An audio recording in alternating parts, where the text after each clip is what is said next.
The council chamber buzzed with intense discussion as delegates processed the implications of Ambassador Zethkar's account, the idea that humans might be willing to share military knowledge was both intriguing and terrifying to species that had built their power on technological and tactical superiority. "Order," called Councillor Thane, their crystalline form resonating with authority. "Ambassador Zethkar, please continue with your account of these ... educational exchanges." Zethkar's forearms moved in the traditional Vorthek gesture of acknowledgement. What Colonel Martinez proposed challenged every assumption about human psychology and strategic thinking. He suggested that our military confrontation had been based on mutual misunderstanding, and that cooperation might benefit both species more than continued conflict. The ethereal representative pulsed with skepticism. Surely this was a deception, a means of gathering intelligence about Vorthek capabilities? That was General Cross's initial assessment, Zethkar agreed. But the colonel's next words made it clear that the humans had already analyzed our capabilities far more thoroughly than we had realized. He proceeded to describe the specifications of our powered armor, the energy output of our plasma weapons, and the tactical doctrine behind our assault formations with an accuracy that suggested months of study. Uneasy murmurs rippled through the assembly. If humans could analyze alien military technology so quickly and completely, their intelligence-gathering capabilities were far beyond anything the Council had encountered. "Colonel," Martinez explained that human forces had been observing galactic military operations for some time, Zethkar continued, not through espionage or infiltration, but simply by studying the aftermath of various conflicts. He claimed that human analysts could determine the capabilities and limitations of any military force by examining battle damage patterns and tactical deployment records. Councillor Vrax's tail lashed with agitation. What did they offer in exchange for this claimed knowledge? "Training," Zethkar replied simply. The colonel proposed that selected Vorthek personnel could participate in human marksmanship instruction, while human observers could study Vorthek military organization and equipment, a cultural and tactical exchange that would benefit both species. The proposal was so unprecedented that several delegates required extended discussion with their advisors. Military knowledge sharing between species was virtually unheard of in galactic politics. General Cross was skeptical, Zethkar continued. But the alternative was returning to command with news of complete defeat by a supposedly primitive species. He agreed to allow 3 volunteers to participate in preliminary training while human observers studied our operational methods. The holographic display shifted to show a new scene, a makeshift training ground where Vorthek warriors stood alongside human instructors. The contrast was striking, heavily armored aliens learning from beings that appeared almost defenseless by comparison. "The first lesson was humbling," Zethkar admitted. "Our volunteers were equipped with human kinetic weapons devices, so simple that a child could understand their basic operation. But when they attempted to replicate the marksmanship feats they had witnessed, the results were ... disappointing. The hologram showed Vorthek warriors struggling with unfamiliar equipment. Their shots, guided by sophisticated targeting systems built into their armor, missed targets that human marksmen had hit consistently with unaided vision. The human instructors explained that what we had witnessed wasn't primarily about superior technology," Zethkar continued. "It was about training, discipline, and what they termed fundamental marksmanship principles. They claimed that any being could develop these abilities with proper instruction and sufficient practice." The Clixon representative's compound eyes focused intently. "They revealed their training methods?" "More than that," Zethkar's voice carried a note of wonder. "They demonstrated that their marksmanship capabilities were not unique human traits, but learned skills that could be developed by any species with adequate dedication. Over the course of 7 standard days, our volunteers progressed from complete incompetence to achieving shots that would have been impossible for Vorthok warriors just a week before." The implications sent another wave of discussion through the chamber. If human military capabilities could be learned and replicated, the balance of galactic power was about to shift dramatically. But the truly revolutionary discovery came when the humans shared their teaching philosophy, Zethkar continued. They explained that what we had witnessed was not an advanced military technique, but a fundamental skill that human children learned as part of their basic education. Every human civilian possessed at least rudimentary marksmanship training. The council chamber fell silent as delegates processed this information. A species where every individual possessed military-grade skills was unlike anything in galactic civilization. Colonel Martinez revealed that the settlement's defensive capabilities had been provided entirely by civilian volunteers, Zethkar explained. The 7 marksmen who had neutralized our forces were not professional soldiers, but farmers, engineers, and merchants who had learned shooting as a recreational activity. Councillor Thane's crystalline form resonated with disbelief. Civilians achieved those precision shots against military targets?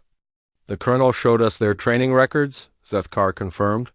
Human civilians regularly engage in competitive shooting events, where they attempt to hit targets at distances exceeding 3 kilometers, using unassisted vision and mechanical aiming devices.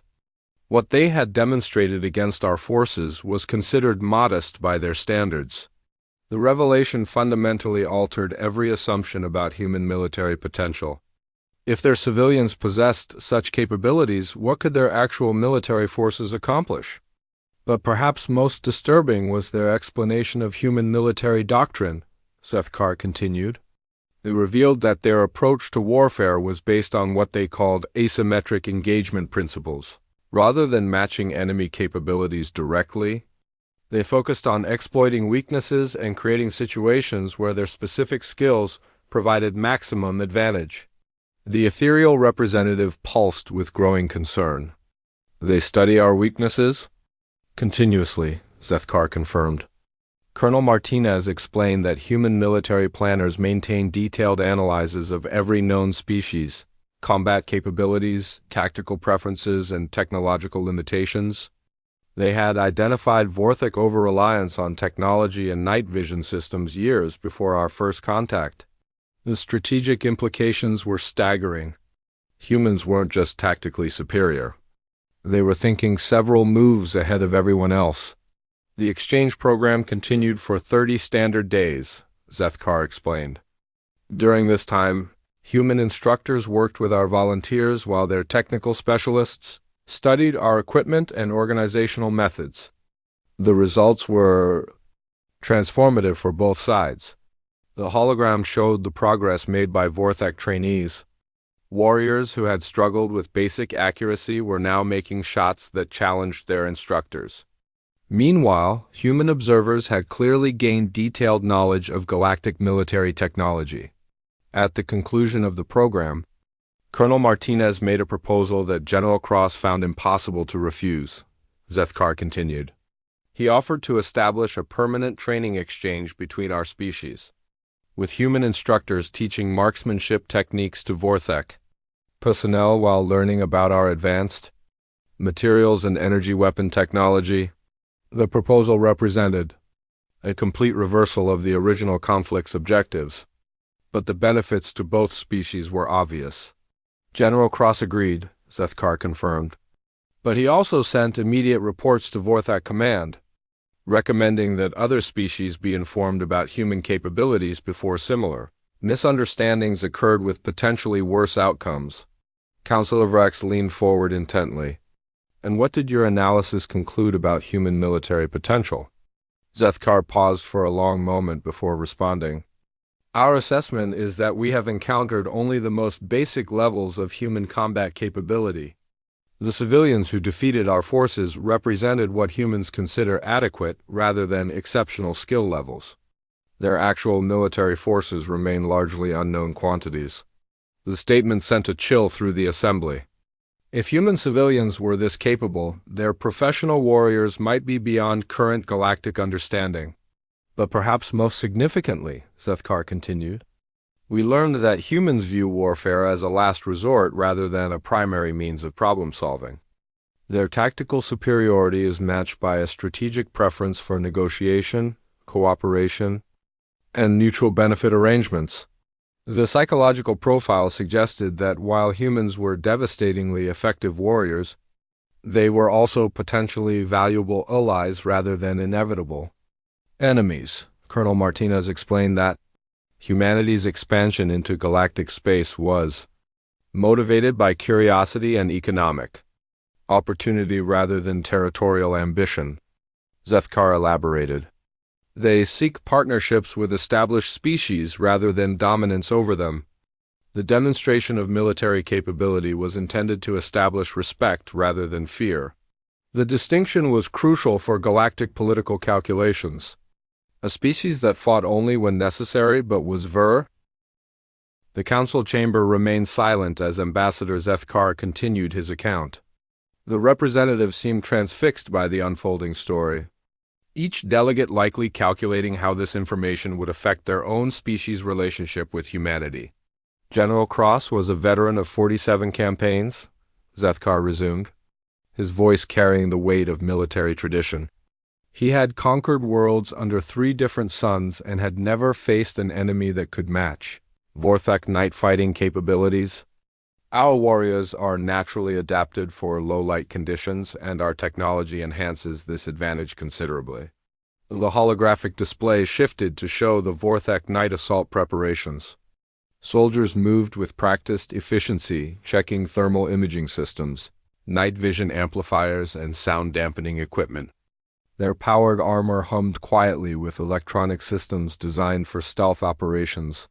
The attack was scheduled for the deepest part of the night cycle, Zethkar explained. We had spent the day analyzing the human settlement with orbital sensors. The structures were simple, primitive, even.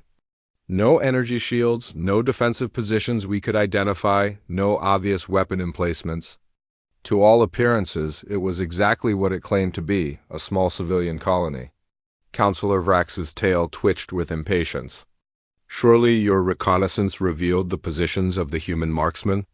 That was perhaps our greatest mistake, Zethkar admitted. Our thermal scans showed approximately 50 human heat signatures scattered throughout the settlement, consistent with a civilian population. We detected no weapons caches, no military equipment, nothing that suggested the defensive capabilities we had witnessed during the day. The crystalline thing chimed thoughtfully. Perhaps the humans had withdrawn their military assets? That's what General Cross believed, Zethkar nodded. He theorized that the 7 marksmen were some kind of special forces unit that had been extracted after the daylight demonstration. The night assault was planned as a standard pacification operation against a defenseless civilian target. The moral implications of attacking civilians sent uncomfortable ripples through several species representatives, but military necessity often trumped such concerns in galactic politics. The assault force numbered 150 warriors, Zethkar continued. Our finest night fighters equipped with the most advanced stealth technology. They approached the settlement in 3 waves, using natural terrain features for concealment. By all tactical doctrine, it should have been a textbook operation. The hologram showed the ghostly forms of Vorthek warriors moving through the darkness, their heat signatures muted by their armor's thermal management systems. They advanced like shadows, decades of training evident in their coordinated movements. For the first hour, everything proceeded according to plan. Zethkar's voice grew tense with memory. Our forces established a perimeter around the settlement and began moving inward. The human heat signatures remained stationary, clustered in what appeared to be sleeping quarters. There was no indication they were aware of our approach. The ethereal representative pulsed with growing unease. Yet something went wrong. At approximately 3 hours past midnight, the first wave reached the outer buildings, Zethkar continued. Squad leader Grex was moving toward what our intelligence identified as a communications facility when he simply ... The hologram zoomed in on a single armored figure frozen, mid-step in the darkness. His comm system went silent, Zethkar explained. His squad mates moved to investigate, following standard protocols. They found Grex's armor intact but completely powered down. The warrior inside was unconscious but unharmed. No visible damage, no energy readings, no explanation for the system failure. Counselor Vrax leaned forward intently. Equipment malfunction? That was the initial assumption, Zethkar nodded grimly.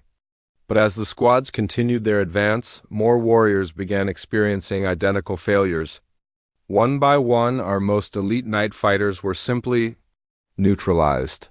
Their armor would power down, leaving them helpless but alive. The tactical implications sent a chill through the military minds in the assembly. An enemy that could disable advanced powered armor without killing the occupants demonstrated both technological superiority and disturbing restraint. General Cross ordered a tactical withdrawal to assess the situation, Zethkar continued. But as our forces pulled back, they discovered something that defied all understanding. The human heat signatures in the settlement hadn't moved. According to our sensors, the entire human population was still asleep in their beds. The Clixon representative's mandibles clicked rapidly. Impossible. If they were conducting defensive operations, there would be movement, coordination, communication. Exactly what our tacticians concluded, Zethkar agreed. General Cross decided the situation required direct observation. He personally led a reconnaissance team to one of the outer buildings, determined to understand how the humans were achieving these results. The hologram followed the general's team as they approached a simple structure that orbital scans had identified as a residential building. Their advanced sensors showed multiple human heat signatures inside, apparently sleeping peacefully despite the ongoing military operation around them. The general used a molecular scanner to examine the building's exterior, Zethkar explained. What he found challenged everything we understood about human technology. The walls appeared to be simple construction materials, wood, metal, basic composites. But embedded within the structure was a network of sensors so sophisticated that our best equipment could barely detect them. Representatives throughout the chamber exchanged glances. If humans could integrate advanced technology so seamlessly with primitive materials, their industrial capabilities had been vastly underestimated. But the true revelation came when General Cross accessed the building's interior. Zethkar's voice dropped to barely above a whisper. Using an atmospheric infiltration probe, he discovered that the human heat signatures were decoys. Advanced thermal projection systems that created false readings while the actual occupants were ... swear. The council chamber erupted in surprised murmurs. A dozen species began rapid calculations about the implications of such deception technology. The humans had anticipated a night assault, Zethkar continued over the noise. While our forces were focused on the settlement, they had positioned themselves in locations we never thought to check. They were using the natural terrain, elevated positions that our ground-level sensors had dismissed as uninhabited. Counselor Thane's crystalline form resonated with growing understanding. They allowed you to reveal your night-fighting capabilities while concealing their own. Precisely, Zethkar confirmed. But what happened next demonstrated that human capabilities in darkness far exceeded anything we had imagined. As General Cross was processing this intelligence, the real counterattack began. The holographic display expanded to show the entire operational area. Suddenly, lights began appearing throughout the Vorthic positions, not energy weapons, but something far more unsettling. Illumination rounds, Zethkar explained. The humans began firing what they called flares high into the atmosphere above our positions. These devices burned with intense brightness, creating artificial daylight across the entire battlefield. The tactical brilliance of the maneuver became clear immediately. By turning night into day, the humans had negated every advantage the Vorthic forces possessed. But this was only the beginning, Zethkar continued. As our warriors scrambled to adapt to the sudden illumination, the human marksmen revealed capabilities that our military theorists still struggle to understand. The hologram showed the devastating precision that followed. Vorthic weapons were targeted and destroyed with surgical accuracy. Communication equipment failed as key components were severed by projectiles fired from impossible distances.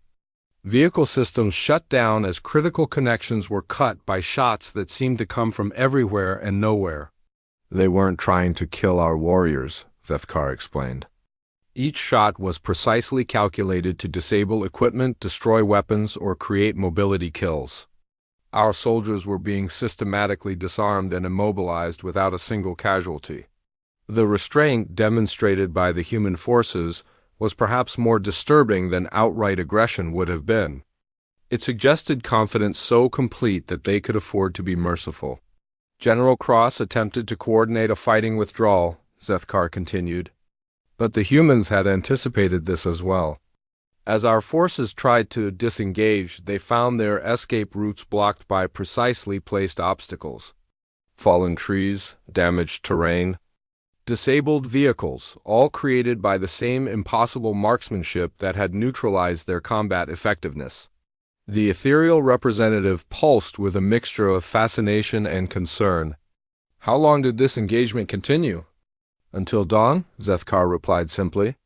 "For 6 hours. Our finest night fighters were systematically outmaneuvered and neutralized by an enemy they could barely detect.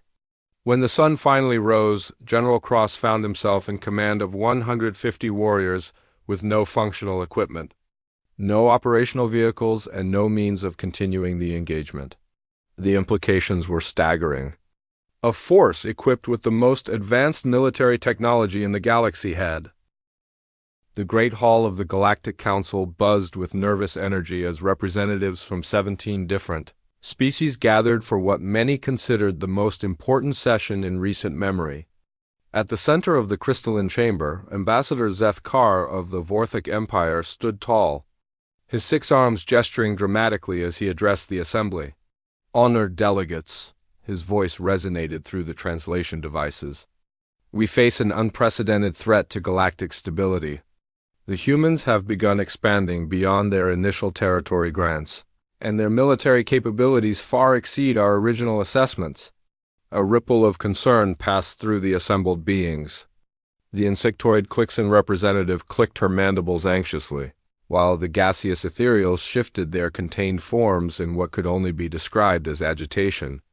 Only 3 cycles ago, humanity had been considered a minor species, barely worth noting in the vast tapestry of galactic civilization.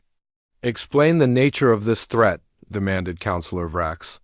The reptilian saurian whose species had dominated military thinking for millennia, his golden eyes fixed on Vethkar with the intensity of a predator evaluating prey. "Our report suggested humans were a peaceful species, more interested in trade than conquest." Vethkar's primary arms reached for the holographic display controls. The air above the assembly shimmered, and suddenly they were looking at a 3-dimensional battlefield. Smoke rose from cratered ground, and the twisted remains of what had once been a Vorthic forward base lay scattered across the landscape. "This was Outpost Kraven 7, Vethkar began, his voice heavy with the weight of defeat.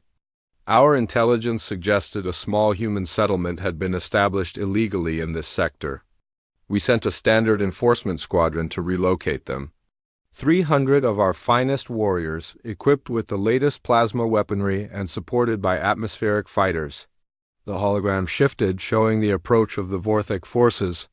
Their formation was textbook perfect, a demonstration of military precision that had conquered dozens of worlds. Yet something felt wrong in the silence that followed their landing. "The humans requested a negotiation meeting at sunrise," Vethkar continued. "We agreed, expecting a swift surrender. After all, our scouts reported only 50 humans in the entire settlement, most appearing to be civilians." Counselor Thane of the Crystalline Quartz Collective chimed in with a sound like wind through crystal caves. "Surely such numbers posed no threat to your forces." "That's what we believed," Vethkar's secondary arms clenched into fists. The meeting was arranged for the dawn hour, when the settlement star would provide optimal lighting conditions. Our commander, General Cross, brought an honor guard of 20 warriors to the designated clearing. The humans sent only 3 representatives. The hologram zoomed in, showing the fateful meeting. The Vorthak warriors looked imposing in their powered armor, their weapons clearly visible as a show of force.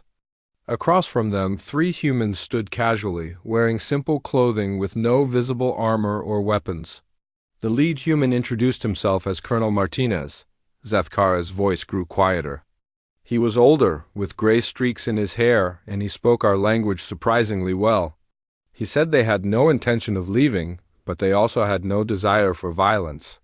He suggested what he called a demonstration of capabilities to avoid unnecessary bloodshed. The ethereal representative pulsed with curiosity. What manner of demonstration? Colonel Martinez pointed to a ridge nearly 2 kilometers away. Through our enhanced optics, we could barely make out a figure standing there. The human said his people would give us a show of their defensive capabilities if we would observe and then reconsider our position. The hologram shifted again, now showing the distant ridge from the Vorthik perspective. A tiny figure was barely visible, seeming insignificant against the vast landscape. General Cross laughed. Zethkar continued. He said any being at that distance posed no threat to warriors in powered armor. The human colonel simply nodded and spoke into what appeared to be a primitive communication device. He said one word, thunder. The assembly leaned forward, caught up in the tension of the moment. What happened then seemed impossible. Zethkar's voice carried a note of awe. There was no sound of weapons fire, no visible energy discharge. But suddenly a communications antenna on one of our vehicles, nearly a kilometer behind our lines, simply exploded. The metal tower, thick as a Vorthak torso, was severed cleanly. Murmurs of confusion rippled through the council. Vrax's golden eyes narrowed. Some kind of cloaked energy weapon? That's what we assumed, Zethkar nodded grimly. But then Colonel Martinez spoke into his device again. This time he said lightning, again. No visible weapon discharge, but the sensor array on our command. Vehicle was destroyed with surgical precision. The hologram showed the aftermath. Expensive military equipment reduced to twisted metal while everything around it remained untouched. By now, General Cross was demanding to know what kind of weapons the humans possessed. Zethkar continued. The colonel said his people weren't using energy weapons at all. He called them Marksmen and claimed they were using what he termed kinetic projectile systems, essentially metal slugs fired by chemical propulsion. The Clixon representative's compound eyes focused intently. Primitive projectile weapons could not achieve such range and precision. That's exactly what General Cross said. Zethkar's expression was grim. He accused the humans of deception. Colonel Martinez simply shrugged and offered a final demonstration. He said his marksmen would target the generals. Helmet sensor array, a component no larger than a Vorthak claw. The tension in the council chamber was palpable as delegates imagined the scene. The shot came 3 seconds later, Zethkar concluded. No sound, no energy signature our sensors could detect? But the general's helmet sensor array was destroyed so precisely that not even the surrounding electronics were damaged. When we examined the helmet later, we found a metal projectile smaller than my smallest digit had somehow traveled over 2 kilometers and struck, with enough force to penetrate our best armor. Counselor Thane's crystalline form resonated with skepticism. Such accuracy at that range seems beyond the capabilities of primitive kinetic weapons. Our scientists said the same thing, Zethkar replied. Which is why General Cross decided to test their capabilities further. He ordered a full advance on the settlement, convinced that whatever trick the humans had used wouldn't be effective against a full military assault. The hologram expanded to show the entire battlefield as Vorthaka. Forces moved forward in disciplined formations. Their plasma weapons charged, atmospheric fighters screamed overhead, and their powered armor gleamed in the morning light. For the first kilometer, nothing happened. Zethkar's voice grew heavy. Our forces advanced unopposed. The 3 human negotiators had withdrawn, and the settlement appeared deserted. General Cross believed the humans had fled. But the experienced military minds in the council could sense what was coming. Then our point squad reached the 1,500-meter mark. Zethkar continued. The first warrior simply collapsed. No energy discharge, no explosion, no warning. His armor registered a complete system failure. Then the second warrior fell, then the third. The hologram showed the devastating precision of the attack. One by one, Vorthek warriors in full combat gear were falling to an enemy they couldn't see, couldn't track, and couldn't fight back against. Our fighters tried to provide air support. Zethkar's secondary arms trembled slightly. The humans targeted their engine systems with the same impossible precision. 12 atmospheric fighters, each worth more than a small space station, forced to make emergency landings due to surgical strikes on their power plants. Counselor Vrax leaned forward, his predatory instincts engaged. How many human marksmen were involved in this attack? According to our post-battle analysis, Zethkar's voice was barely above a whisper, we believe there were only 7 human shooters. 7 individuals with primitive kinetic weapons held off 300 of our finest warriors and grounded our entire air support. The council chamber fell silent. The implications were staggering. If humans could achieve such results with primitive weapons and minimal numbers, what would they be capable of with proper military equipment and larger forces? But this wasn't the end, Zethkar continued, his voice gaining strength. General Cross, in his fury, ordered a night assault. He believed that in darkness, the human marksmen would lose their advantage. Our night vision technology was superior, our thermal sensors were military grade, and darkness had always been the domain of the Vorthak warrior. The ethereal representative pulsed with anticipation. Did this strategy prove more effective? Zethkar's expression was answer enough, but he continued nonetheless. The general believed he had found the human's weakness. After all, what use were precision shooters if they couldn't see their targets? He was convinced that under cover of darkness, our forces would finally achieve victory. As the session continued, each species in the council was forced to reconsider everything they thought they knew about humanity. This small, supposedly primitive species was demonstrating military capabilities that challenged fundamental assumptions about warfare. Technology and tactical doctrine, the story Zethkar was telling would race